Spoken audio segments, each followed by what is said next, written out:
Bueno, vamos a ver la condición espiritual de Israel. ¿Cuál es el contexto? ¿Cuál es el contexto de estas palabras desde el punto de vista histórico y cronológico, ¿no?, dentro de la bienaventuranza? Bueno, fíjense que el versículo 8, sin duda, se centraliza en una situación espiritual, un problema espiritual, una realidad espiritual. Es una condición del alma.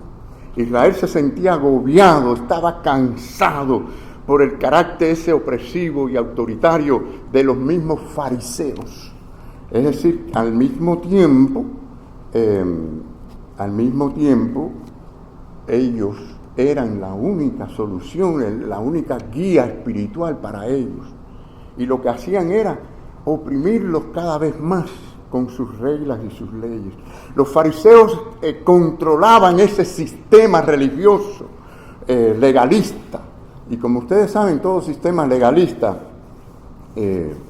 yo sé que empiezan con muy buenas intenciones, ¿no? Quieren buscar la manera de moldear a las personas, su carácter, que se mantengan fieles y demás.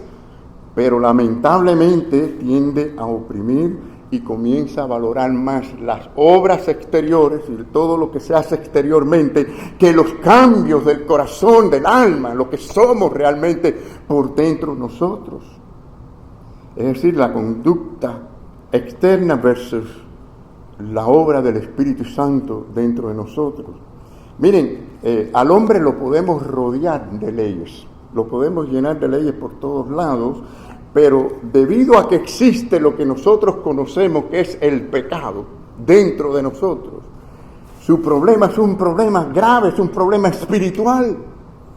Es decir, es un problema interior. Y estas cosas exteriores nunca van a cambiar esencialmente lo que somos por dentro. Un buen ejemplo de esto lo estamos viendo aquí en este país. Yo sé que podemos usar cualquier otro ejemplo de otro lugar, pero aquí estamos y aquí podemos usar el ejemplo de esta gran nación porque es un país también de muchas leyes. Miren, en los últimos 20 años se han creado adicionalmente más de 81,000 nuevas regulaciones federales. Y estamos hablando solamente federal, no estatales. Imagínense si sumamos todas las que hay en cada estado, ¿no? Federalmente hablando, lo que estamos diciendo es que hay una nueva ley, hay una nueva regulación cada 2 horas, excediendo a 1 millón de leyes y de reglas en el 2010, y se han añadido 42,000 páginas adicionales, llegando a tener 174 trillones de páginas. Sería imposible conocer todas estas leyes. ¿Qué les parece? Esto es una locura. El índice solamente tiene 1,242 páginas, y ahora si añadimos las leyes estatales, sería algo imposible. ¿Qué es lo que hemos hecho? ¿Qué es lo que estamos haciendo? Estamos viendo un problema y ponemos más leyes y más regulaciones. Vienen otros problemas, más leyes y más regulaciones. Al punto que la mayoría de las leyes que hay nadie las conoce. Ni los abogados pueden conocer tantas leyes. Lo que estoy tratando de decir, hermano, es que cada año añadimos más leyes, miles de leyes, nuevas leyes. En cambio, vemos que cada día es más notable la depravación del hombre, la decadencia moral, la decadencia espiritual. ¿No lo estamos viendo, hermanos, delante de nuestros ojos? Hay más leyes cada vez, más regulaciones, y el hombre se está yendo más lejos de Dios. Sería más efectivo si nos concentráramos en unas cuantas leyes nada más que de millones de ellas. Así que del punto de vista, si lo miramos del punto de vista espiritual y de lo que es efectivo, es muy importante que entendamos, hermanos, que es Dios quien establece las leyes en el corazón del hombre. Y un ejemplo de esto que les quiero dar, y ya mencionamos cuando hablamos del hambre y la sed de justicia, mencionamos a José. ¿Por qué digo a José? Porque ¿saben qué? José vivió muchos años antes de que existieran los 10 mandamientos. No existían los mandamientos dados por Dios a través de Moisés. En cambio vemos que fue un hombre íntegro. No pecó contra Dios, tenía temor santo de Dios. ¿Qué les parece? Porque las leyes de Dios se ponen dentro del corazón del hombre que tiene comunión con Dios. Qué bien nos viniera a la nación y al mundo, ¿no? Por supuesto. Y mucho más, diría yo, la iglesia, porque el mundo está ciego. Pero los creyentes que tenemos a Cristo podemos. Por eso dice la palabra, todo lo podemos en Cristo que nos fortalece. Pero qué bien nos viniera que todos, unánimemente, nos enfocáramos en ser cada vez más puros y más limpios de corazón. Puede haber algo más poderoso, puede haber algo que produzca más avivamiento espiritual en una iglesia, en una nación, que estar más y más limpio y más puro y más de la santidad de Dios. Tenemos que empezar a mirarlo de este punto de vista, hermano, y tomarlo en serio. No necesitamos tantas leyes ni más leyes. Los fariseos habían malinterpretado, yo diría, todo este concepto de las leyes de Dios. Tal fue así que ellos, cuando vieron que no podían cumplir las leyes, en el sentido práctico, pues empezaron a inventar y a poner más leyes, ¿no? Añadir leyes, porque no podían guardar las leyes de Dios. La idea de ello era apaciguar la conciencia de culpabilidad, añadiendo tradiciones, añadiendo leyes. Y como siempre sucede en estos sistemas, la gente, cuando pasa un tiempito, empiezan a pretender que están cumpliendo las leyes, cuando realmente no las están cumpliendo, y de manera de no sentirse culpables. Pero de hecho los dirigentes mismos tuvieron que decir, fíjense que ellos llegaron al punto de decir, bueno, no podemos cumplir las leyes, por lo menos tiene que haber una que podamos cumplir, ¿no? Y que si lograban cumplir aunque sea una, podían agradar al Señor y que Dios entendería. Tal fue así que era tanto la discusión, ¿cuál es el mandamiento más importante?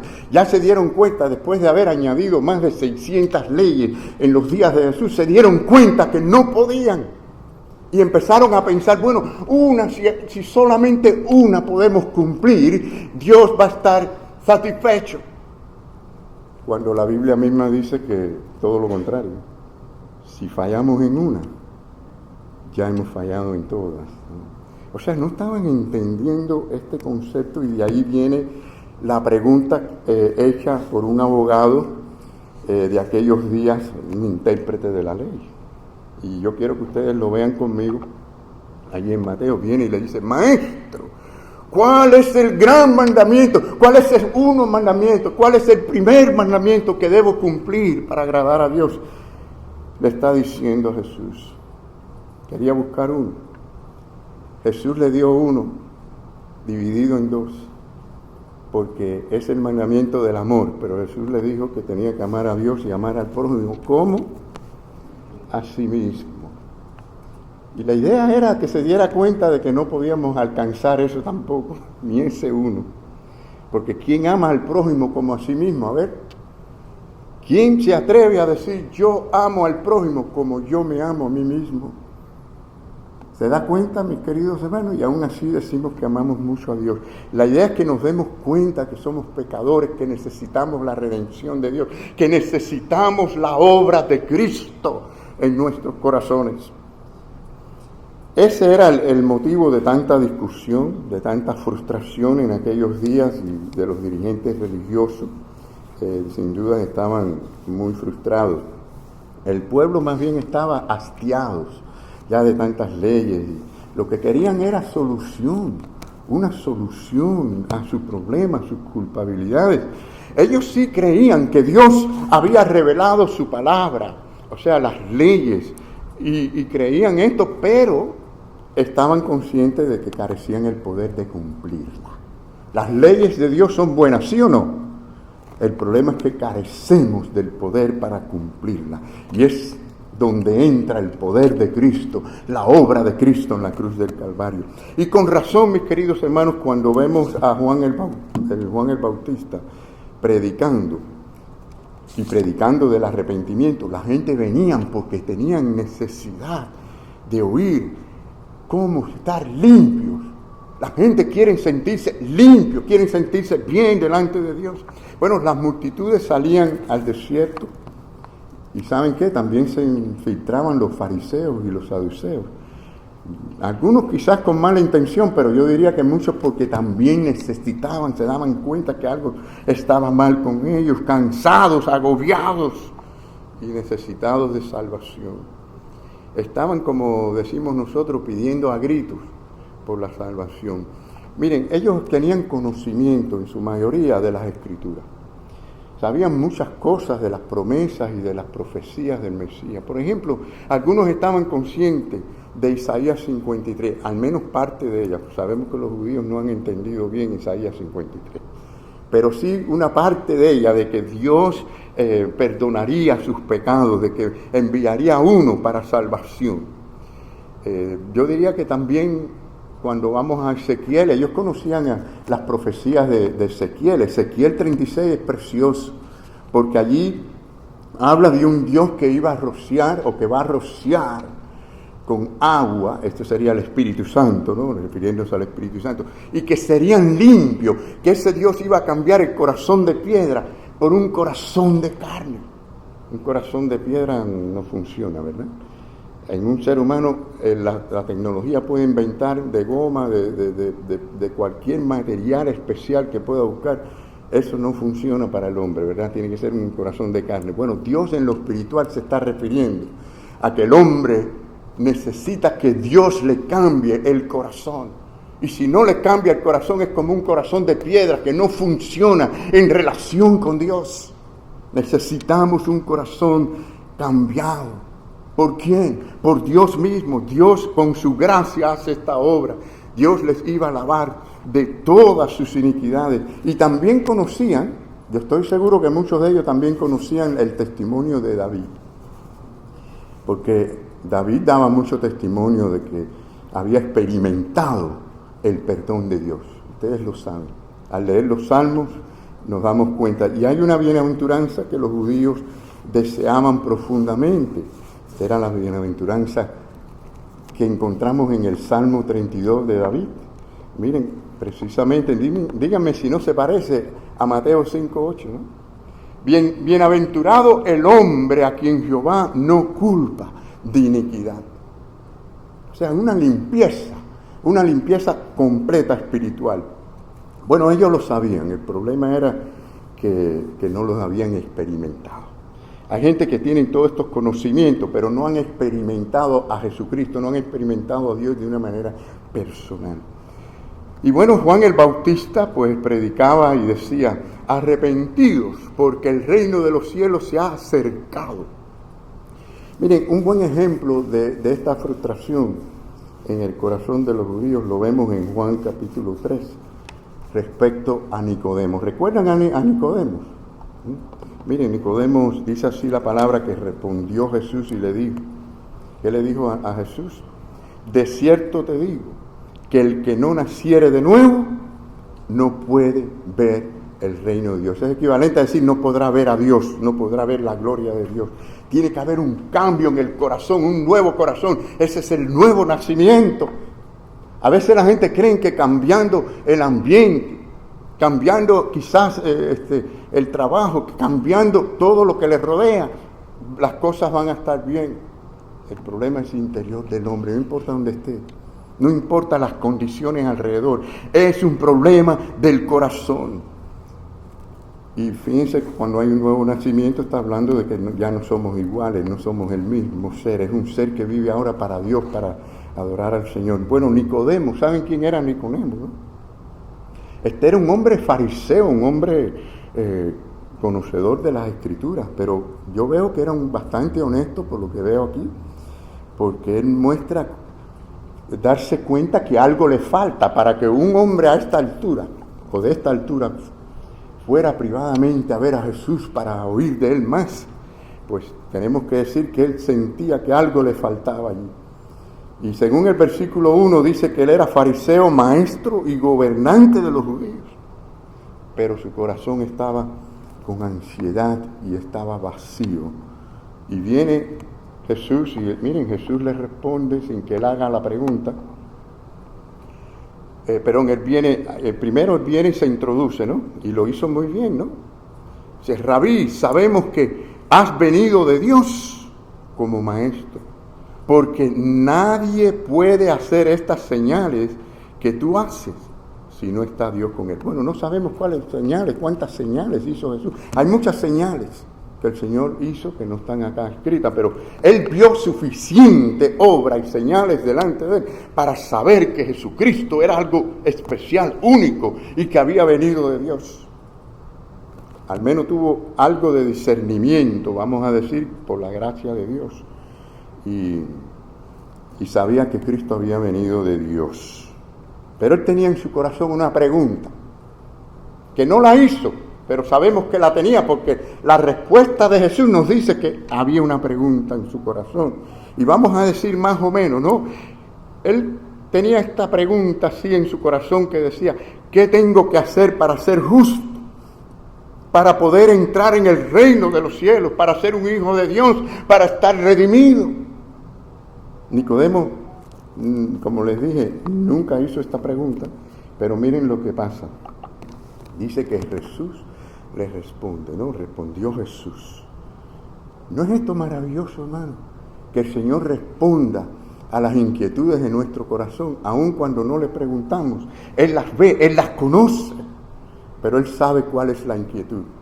Y si tenemos un corazón sincero que busca, el Señor responde. Jesús contestó allí la pregunta del corazón de Nicodemo.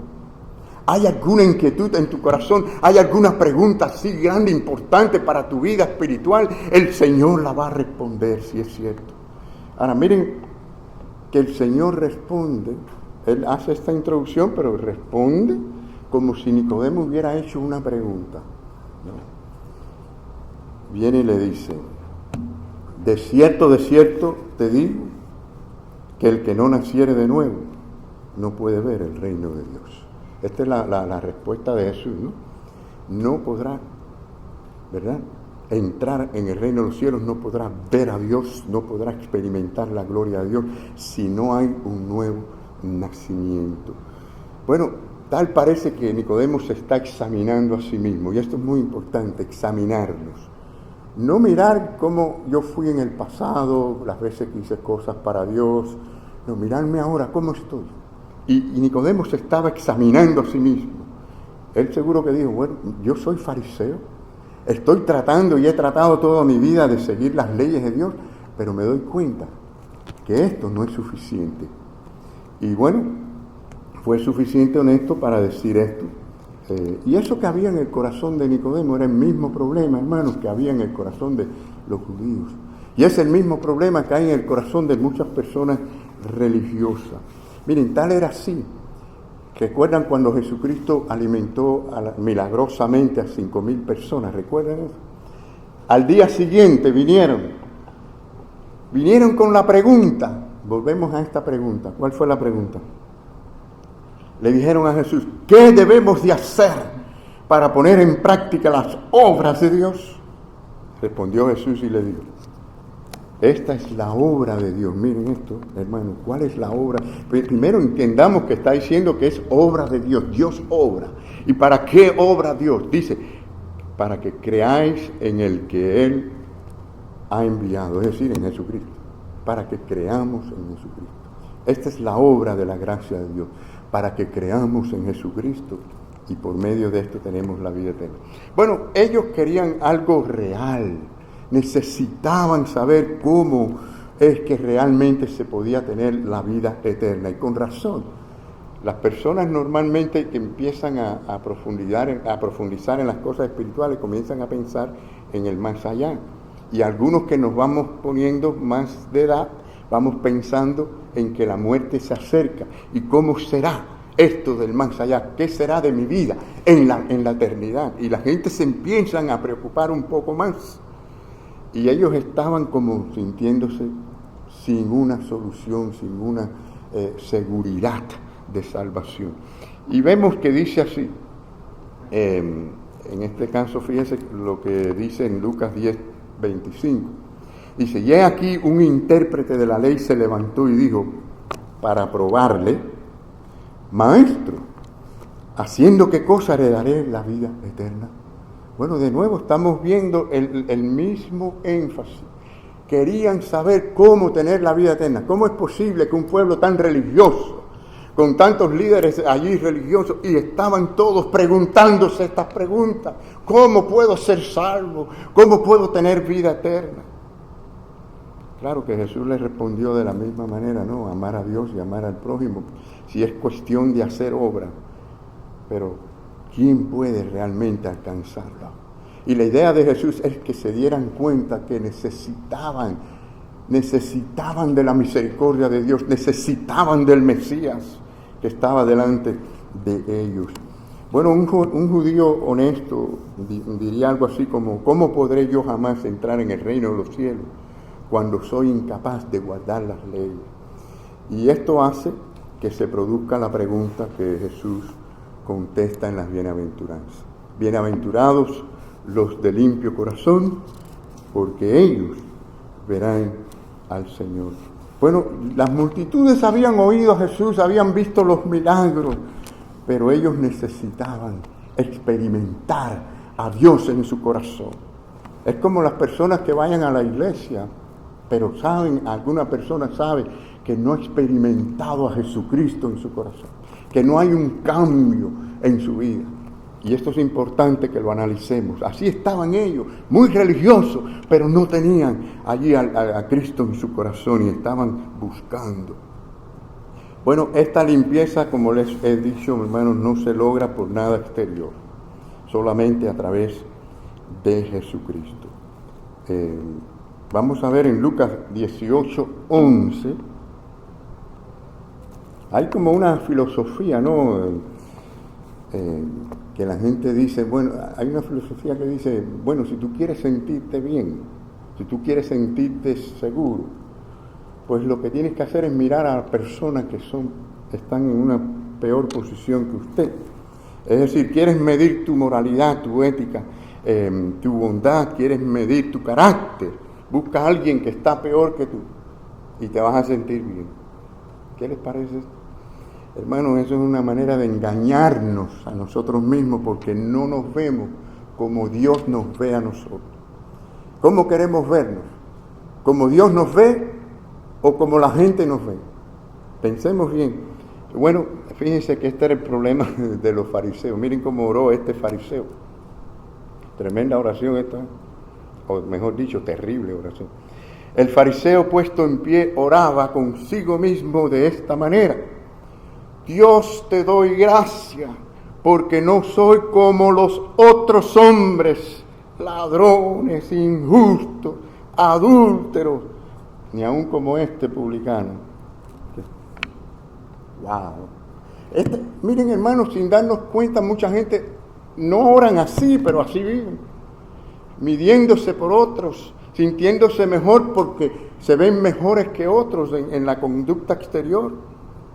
Es decir, su norma o su regla de medirse era compararse con aquel que él consideraba peor que él o inferior a él. El gran problema de esto es que, de este método, ¿no? Es que una persona se compara con otro, ese otro se compara con otro, y este otro se compara con otro más, y cuando viene a ver se comparan con el más perverso del mundo, y ese más perverso del mundo pues se va a comparar con otro, y se va a ver mejor. ¿Saben, hermanos, cómo Dios dijo? O sea, el Señor no dijo que nos comparáramos con la gente más inmoral del mundo. ¿Saben lo que dijo el Señor? El Señor nos dijo, si quieren ver a Dios, tienen que estar limpios, el corazón tiene que estar limpio. Bienaventurados los limpios de corazón, porque ellos verán a Dios. Es más, les dijo otras palabras duras en el mismo capítulo. Les dijo, sed pues vosotros perfectos como vuestro Padre que está en los cielos es perfecto. Y solo hay una manera de lograr esto, hermanos. ¿Saben ustedes? Una sola manera de lograr esto. ¿Cómo lo logramos? A través de Jesucristo. La sangre preciosa de Cristo nos limpia de todo pecado. Gracias, Señor, por esa obra tuya. Ay de mí si no fuera por esa obra preciosa de la cruz del Calvario, porque yo no puedo ser perfecto. Yo no puedo cumplir las leyes de Dios. Bueno, las preguntas serían, fíjense, esa es una norma del Dios absoluto, el Dios santo, el Dios que es perfecto. Él dice así, ¿no? Pero a través de Jesucristo, Él logra esto en nosotros. Y la pregunta es, ¿quién entrará en su santuario? ¿Quién entrará en el reino de los cielos? ¿Quién estará ante su presencia? ¿Quién es salvo? ¿Quién tendrá una visión de Dios? ¿Quién entrará en su gloria? ¿Quién le conocerá allí personalmente? ¿Quién conocerá la verdadera felicidad y gozo eterno? Bueno, solamente una respuesta: los de corazones limpios y puros. Solamente por la sangre de Jesucristo que nos limpia de todo pecado. Hermanos, los fariseos buscaban para sentirse bien, fíjense, entre todas esas leyes, ellos tenían ese asunto de lavarse las manos, de limpiar o lavar ciertos utensilios, y cuantos cacharros de cocina habían, lavaban para sentirse espiritualmente limpios, y se daban golpe en el pecho de dar el diezmo, o el 10% de su ganancia, pero el Señor les hacía ver que en su corazón no estaba Dios, porque no había amor. Dios es amor. No había misericordia, Dios es Dios de misericordia. No habían estas cosas de Dios. Y miren, qué triste es caer en los ay de Jesús. Terrible. Jesús dijo: ay de vosotros, escribas y fariseos, hipócritas, porque sois semejantes a sepulcros blanqueados, porque por fuera a la verdad se muestran hermosos, mas por dentro, ¿cómo están? Llenos de huesos de muertos y de toda inmundicia. Y ellos se veían los mejores, ¿no? El Señor hizo pedazo ese sistema legalista, hipócrita. Esta bienaventuranza era, mis queridos hermanos, para que busquemos la santidad de Dios en nuestra vida, para que busquemos a Dios mismo en nosotros a través de Jesucristo. Quiero concluir. Dwight L. Moody solía decir: si yo cuido de mi carácter, mi reputación se cuidará por sí misma. Es decir, si es por dentro lo que yo tengo cuidado de mi corazón, lo demás va a estar bien. Si por dentro hay santidad de Dios, si Dios mora en mí, entonces seré bienaventurado. La Biblia nos dice, hermanos, que sobre toda cosa guardada, aquí guardada quiere decir cuidada, protegida, ¿no? Mantenida en buena forma. Sobre toda cosa guardada. ¿Guarda qué? Tu corazón, porque de él mana la vida. La vida. Es pureza del corazón lo que abre los ojos espirituales para ver las cosas de Dios. ¿Por qué? Porque, miren, el verdadero cristiano está en el corazón. El verdadero cristiano es del corazón puro y limpio, como dice Jeremías 4. Debemos de levantarnos hacia Dios, dice la Biblia, nos enseña, incluso hay un coro que lo dice, con manos limpias y corazón puro. Cuando decimos puro, ¿qué es lo que entendemos por eso? Cuando usted dice, por ejemplo, este anillo es oro puro, ¿qué es lo que usted está diciendo con esto, no? Es que es solo oro, ¿no? Todo es oro. No hay mezcla. Es solamente oro, ¿no es así? ¿No es así?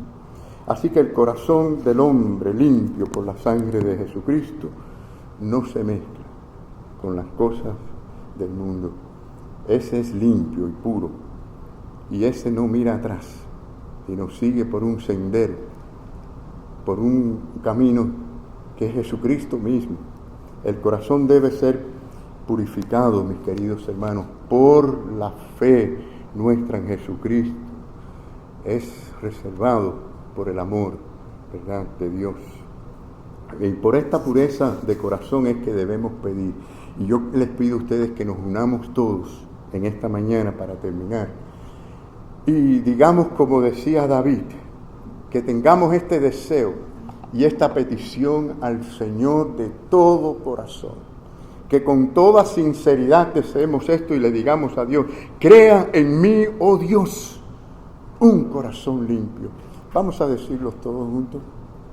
Crea en mí, oh Dios, un corazón limpio, porque solo Él lo puede producir. Amén.